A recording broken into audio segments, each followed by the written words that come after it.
Solitary, alone, I kneeled in a desert barren. From horizon to horizon, desolation only surrounded, and yet the scene of that illimitable waste, a fearful reality, it is true, was sweet in comparison with the misery of body and soul about which I had dreamed so vividly. "'Tis no wonder," I said to myself, "this is the moment of transition, from the underground caverns to the sunshine above. The shock would have disturbed my mental equilibrium, and in the moment of reaction I should have dreamed fantastic and horrible imaginings." A cool and refreshing breeze sprung now, from I know not where. I did not care to ask. It was too welcome a gift to question, and contrasted pleasantly with the misery of my past hallucination.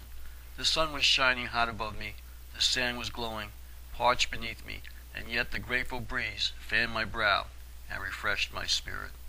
"Thank God," I cried, "for the breeze, for the coolness that it brings. Only those who have experienced the silence of the cavern solitudes through which I have passed, and added hereto, have sensed the horrors of the more recent nightmare scenes, can appreciate the delights of a gust of air. The incongruity of surrounding conditions as connected with affairs rational did not appeal at all to my questioning senses. It seemed as though the cool breeze, coming from out of the illimitable desolation of a heated waste, was natural. I arose and walked on, refreshed. From out that breeze my physical self drew refreshment and strength.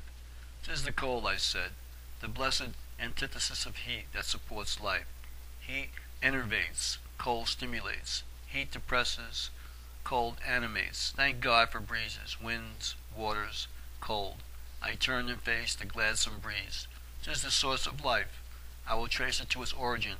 I will leave the accursed desert, the hateful sunshine, and seek the blissful regions that give birth to cool breezes." I walked rapidly, and the breeze became more energetic and cooler. With each increase of momentum on my part, corresponding strength seemed to be added to the breeze, both strength and coolness. "Is not this delightful?" I murmured. "My God at last has come to be a just God." Knowing what I wanted, he sent the breeze. In answer to my prayer, the cool, refreshing breeze arose. "Damn the heat!" I cried aloud, as I thought of the horrid day before. "Blessed be the cold," and as though in answer to my cry, the breeze stiffened and the cold strengthened itself, and I again returned thanks to my Creator. With a ragged coat wrapped about my form, I faced the breeze and strode onward towards the home of the gelid wind that now dashed in gusts against my person. Then I heard my footstep crunch, and perceived that the sand was hard beneath my feet. I stooped over to examine it, and found it frozen. Strange, I reflected, strange that dry sand can freeze, and then I noticed, for the first time, that spurts of snow surrounded me. 'Twas a sleety mixture upon which I trod, a crust of snow and sand. A sense of dread came suddenly over me, and instinctively I turned, affrighted, and ran away from the wind, towards the desert behind me, back towards the sun, which, cold and bleak, low on the horizon, was sinking. The sense of dread grew upon me, and I shivered as I ran. With my back towards the breeze I had blessed, I now fled towards the sinking sun I had cursed. I stretched out my arms in supplication towards that orb, for when behind overhanging blackness spread, and about me roared a fearful hurricane, vainly, as I thought in mockery, the heartless sun disappeared before my gaze. The hurricane surrounded me, and the wind about me became intensely cold, and raved furiously. It seemed as though the sun had fled from my presence, and with the disappearance of that orb, the outline of the earth was blotted from existence. It was an awful blackness, and the universe was now, to me, a blank. The cold strengthened and froze my body to the marrow of my bones. First came the sting of frost, then the pain of cold, then insensibility of flesh. My feet were benumbed, my limbs motionless. I stood a statue, quiescent in the midst of the roaring tempest. The earth, the sun, the heavens themselves, my very person, now had disappeared. Dead to the sense of pain or touch, sightless amid a blank, only the noise of the raging winds was to me a reality. And as the creaking frost reached my brain and congealed it, the sound of the tempest ceased, and then, devoid of physical senses, my quickened intellect, enslaved, remained imprisoned in the frozen form it could not leave, and yet could no longer control. Reflection after reflection passed through that incarcerated thought entity, and as I meditated, the heinous mistakes I had committed in the life that had passed arose to torment. God had answered my supplications successfully. I had experienced the hollowness of earthly pleasures, and had left each lesson unheeded. Had I not alternatively begged for and then cursed each gift of God? Had I not prayed for heat, cold, light, and darkness, and anathematized each? Had I not, when in perfect silence, prayed for sound, in sheltered caverns, prayed for winds and storms? In the very corridors of heaven, and in the presence of Etidorpha, had I not sought for joys beyond?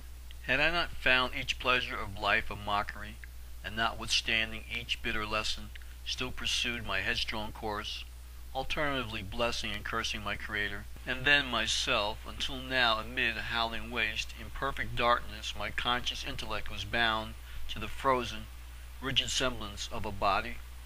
All about me was dead and dark. All within was still and cold.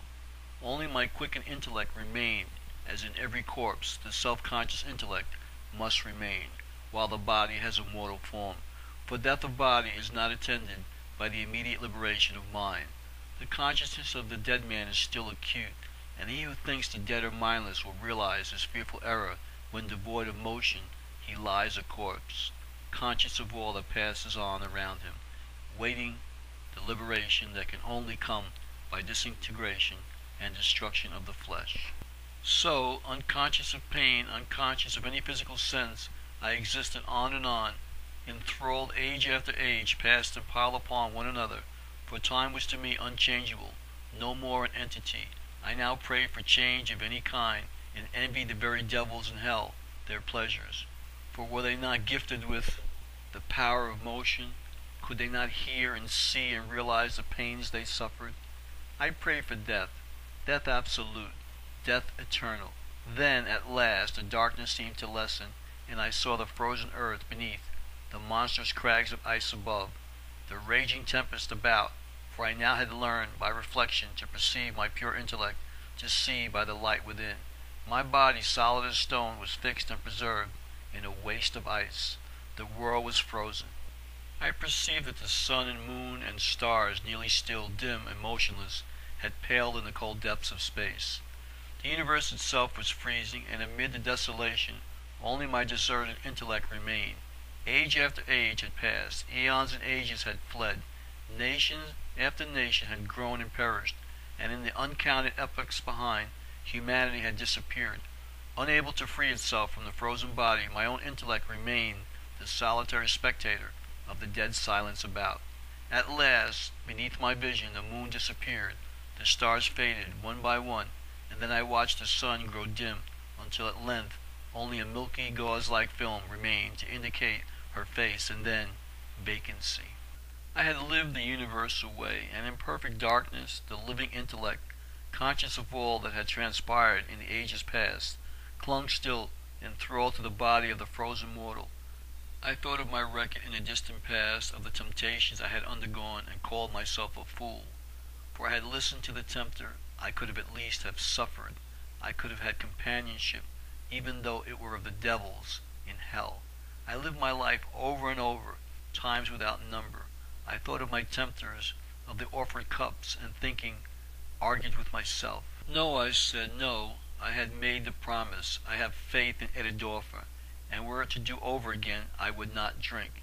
Then, as this thought sped from me, the ice scene dissolved, the enveloped frozen form of myself faded from view, the sand shrunk into nothingness, and with my natural body, and in normal condition, I found myself back in the earth cavern, on my knees beside the curious inverted fungus, of which fruit I had eaten in obedience to my guide's directions. Before me the familiar figure of my guide stood, with folded arms, and as my gaze fell upon him, he reached out his hand and raised me to my feet. "Where have you been during the wretched epochs that have passed since I last saw you?" I asked. "I have been here," he replied, "and you have been there." "You lie, you villainous sorcerer," I cried. "You lie again, as you have lied to me before.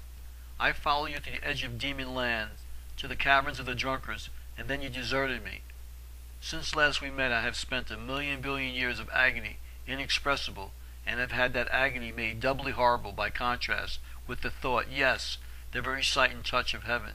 I passed into a double eternity, and have experienced the ecstasies of the blessed, and suffered the torments of the damned, and now you dare boldly tell me that I have been here, and that you have been there, since last I saw you stand by this cursed fungus bowl. Yes, he said, taking no offense at my violence, yes, neither of us have left this spot. You have sipped the drink of an earth-damned drunkard. You have experienced part of the curses of intemperance, the delirium of narcotics. Thousands of men on earth, in their drunken hallucination, have gone through hotter hells than you have seen. Your dream has not exaggerated the sufferings of those who sup of the delirium of intemperance. And then, he continued, let me tell you of man's conception of eternity.